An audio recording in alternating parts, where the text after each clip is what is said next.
interrupt this program to bring you a special report. There's gonna be some stuff you're gonna see that's gonna make it hard to smile in the future. But through whatever you see, through all the rain and the pain, just keep your head up.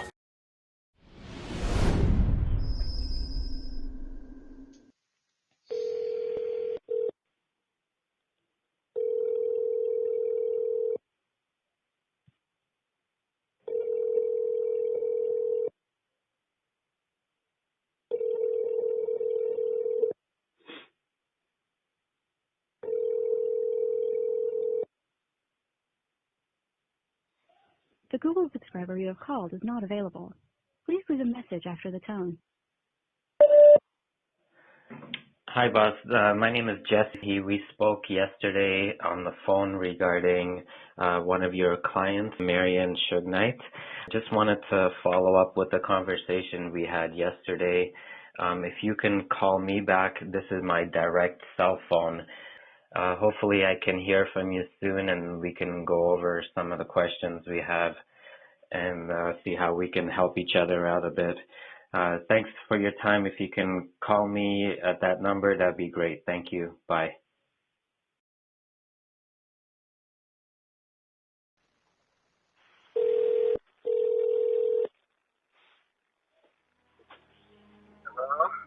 Hello? Hello? Hello? Hello? Hi, I just had a missed call from this number. I talked to you yesterday. Oh, yes. Thanks for calling me back. Can you hold on for 1 minute? I'm just got to grab something. I'll be right back. Just hang on for 1 second. Hello? Yes. Yes, sorry to keep you waiting. I apologize. Is it okay to ask you a few questions now? Sure, go ahead.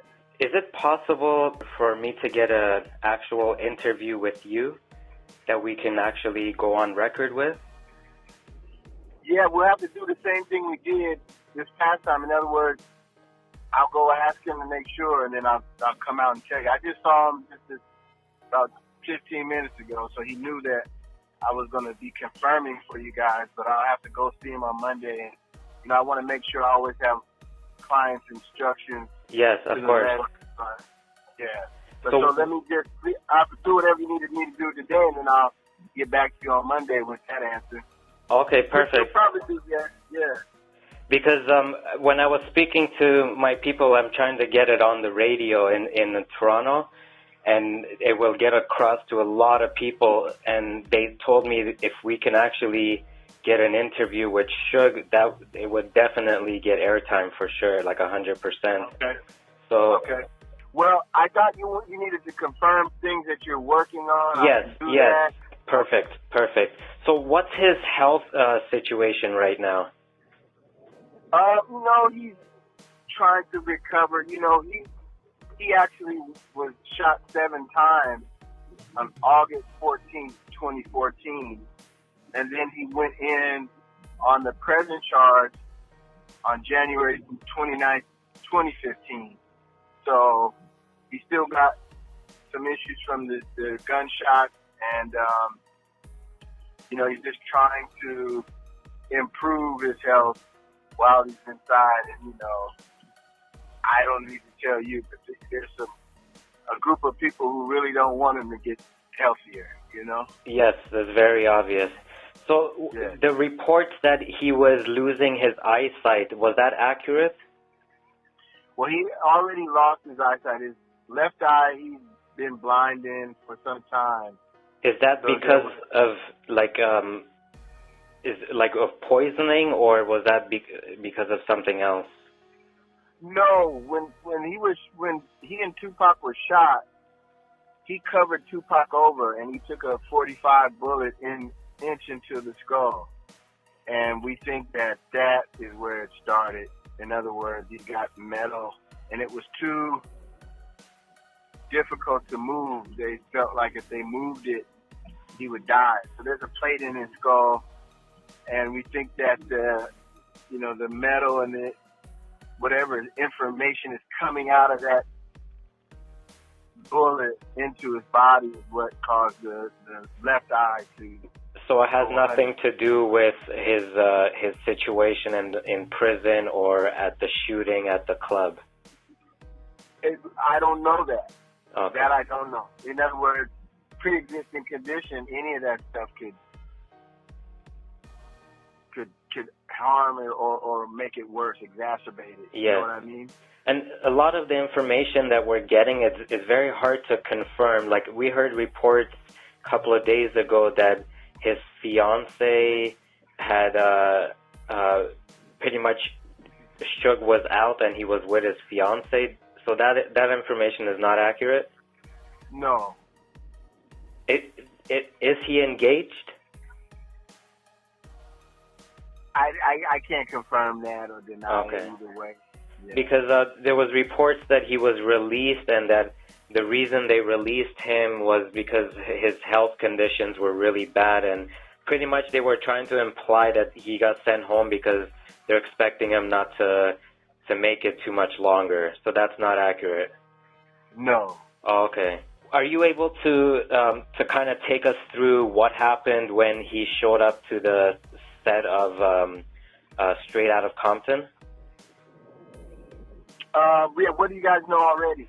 Well, we heard reports from TMZ, and I don't like to take them as a source because there's a lot of the stuff they say is rumor, but TMZ was saying that Suge showed up to the set and because he was unhappy with the fact that he wasn't getting credit and his diligence for the movie that was being made, and the fact that they would have a character playing him but they don't want to give him his credit. And what we heard was that he showed up to the set of the movie and there was an altercation and they wouldn't let him on the property. And from what we heard is that Dre or somebody close to Dre contacted Suge and asked them to meet him at the fast food joint, and that they were going to sit down and have a discussion. Okay, so the first part is not accurate. He wasn't coming there because he was upset. He was coming to the base camp to talk with Ice Cube because he had been told to come there and they wanted to square away.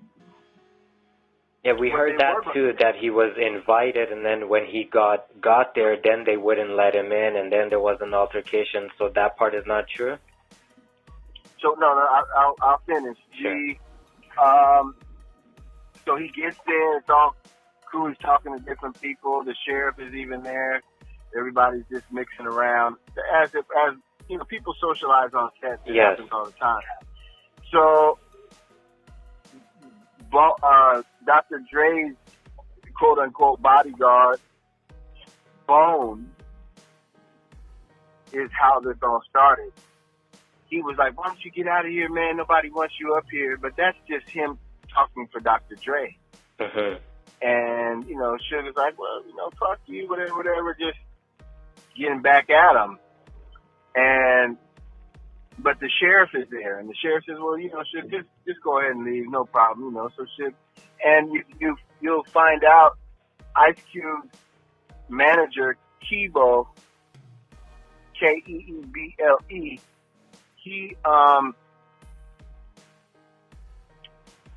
he will tell you, he told Esquire magazine that Suge came in peace and left in peace. That's at base camp.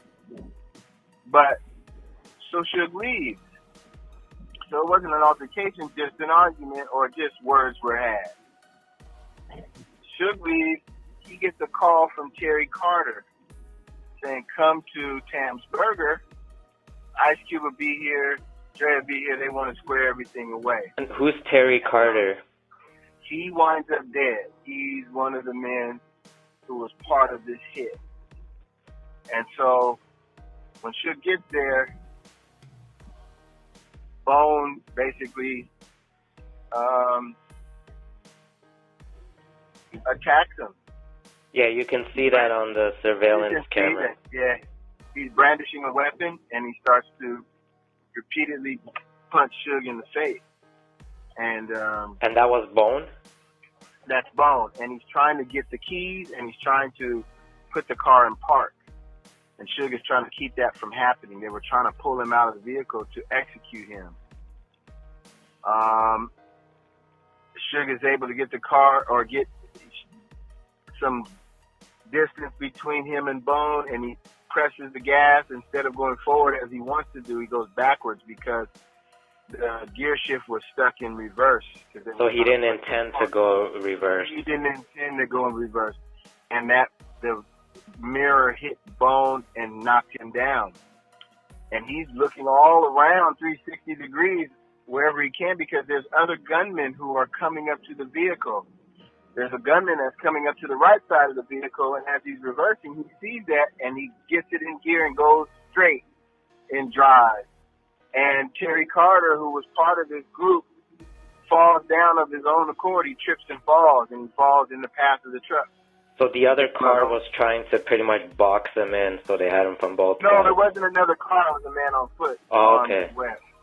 These men are all armed outside of camera view. And so Suge mashes the gas, this time in drive, and takes off. And he runs Terry Carter over on the way. And is it true that they have an actual surveillance footage, not the one that they released online and on the news, where it actually shows more of the incidents, or is that a rumor? From what we know, one of the men was there and was filming it because apparently Dr. Dre wanted proof that Suge was executed. That film has never surfaced. Who is this person, or does anybody know who the person is? Filming? No. Then how do we know it's connected to Dr. Dre? Yeah, we know who it is, but I just can't say. Okay. So, did Suge Knight talk to Russell Poole while he was in prison? No. Yes, in prison the first time, yes. What do you mean the first time? I mean, he's in jail now. I just meant, yeah, he talked to Russell Poole when he was in prison. Yeah. So, how long ago was this that he spoke to Poole? Well, he was in prison. I don't know, but you can look that up. Okay, so it wasn't like the one that he's in for now, right now. No, that's jail. I mean, yeah, okay.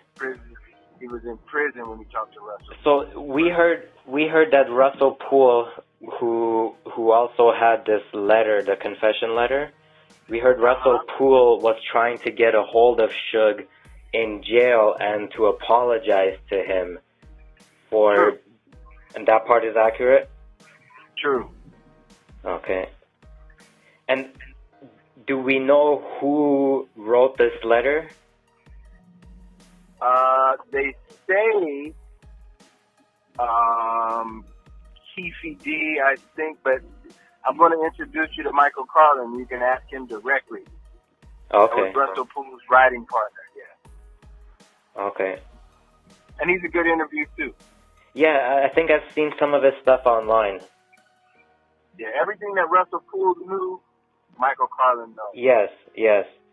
Okay, so when Suge went to prison, we heard that he was trying to file a lawsuit against Dre for $300 million. Is that accurate?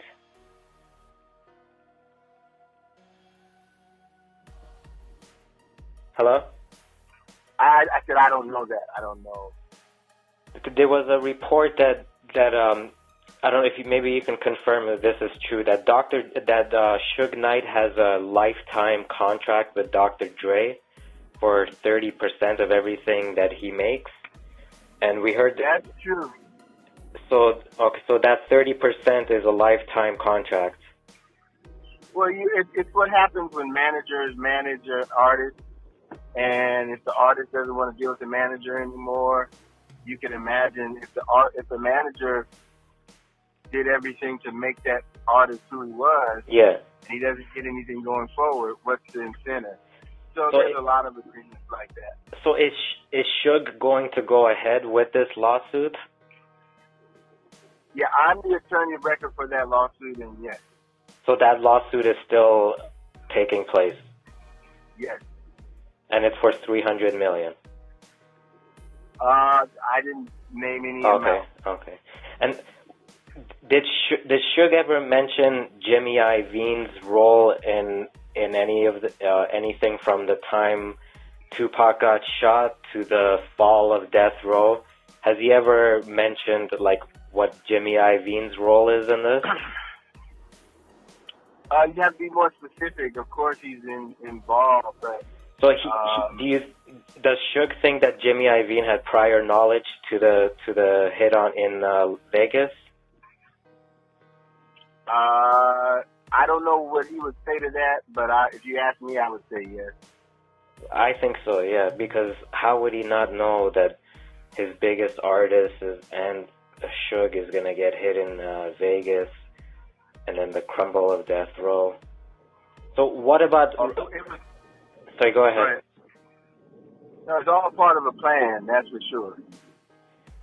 Is there anything else that we can kind of connect to Jimmy Iovine? I'm working on that myself. The pattern that he erupts is something that can... I've got some deposition videotape when he was in another lawsuit, and he talks about Suge and he talks about Death Row.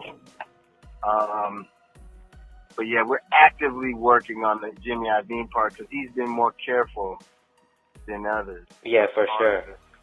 Yeah, it's hard to pin him. So there's nothing at this time that you can kind of lead us towards when it comes to Jimmy? I'd have to think about it.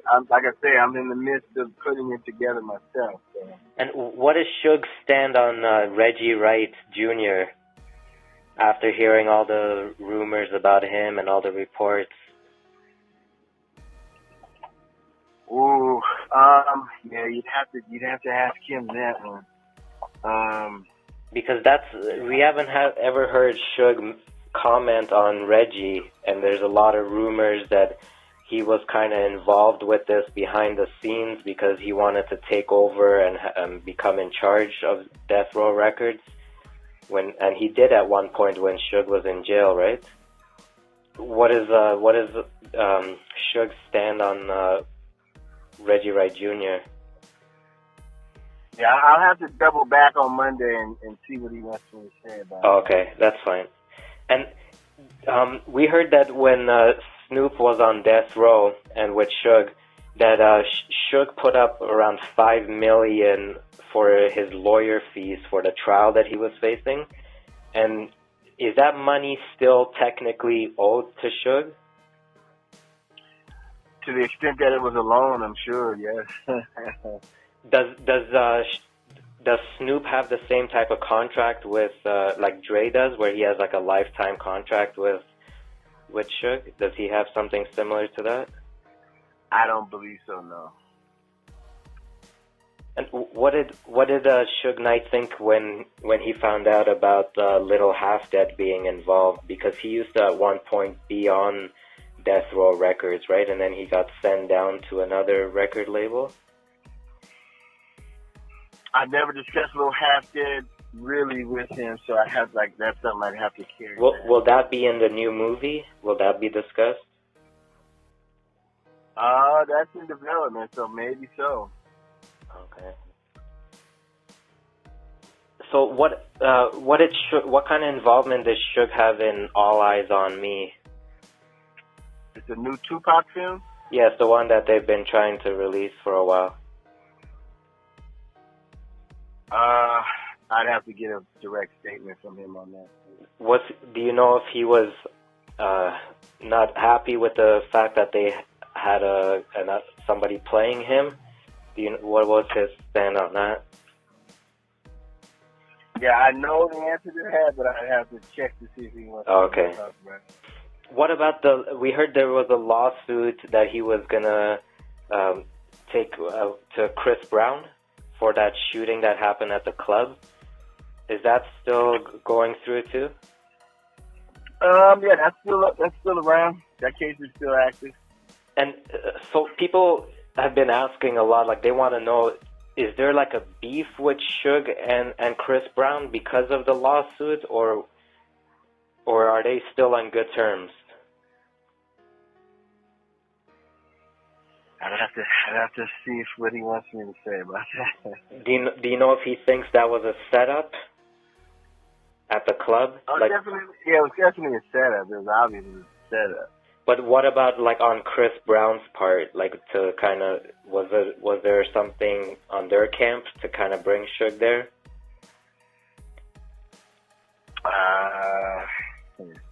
I know that answer, but I'd have to check with him on this.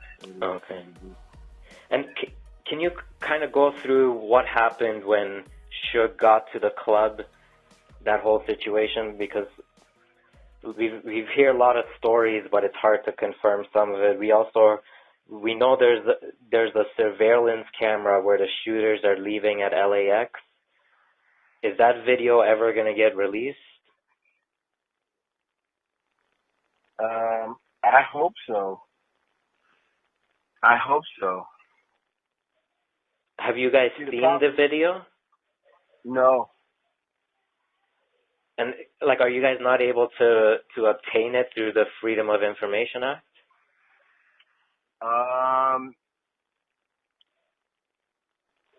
What you want to hone in on? There's a detective named Richard Biddle, Biddle.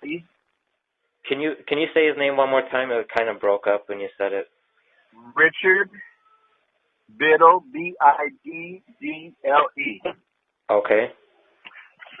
And that's who you want going forward. He's the investigating officer of the one-up shooting and investigating murder. Sorry, your phone is breaking up a bit. Who is he again?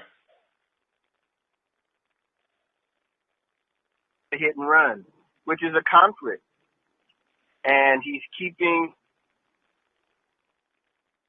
your phone is breaking I'll have up. to call you back. I'll have to call you back, okay? Okay. Ladies and gentlemen, free and independent. You're listening to Controversy Radio with your hosts, Jesse and Celicia. There's gonna be some stuff you're gonna see that's gonna make it hard to smile in the future. But through whatever you see, through all the rain and the pain, just keep your head up.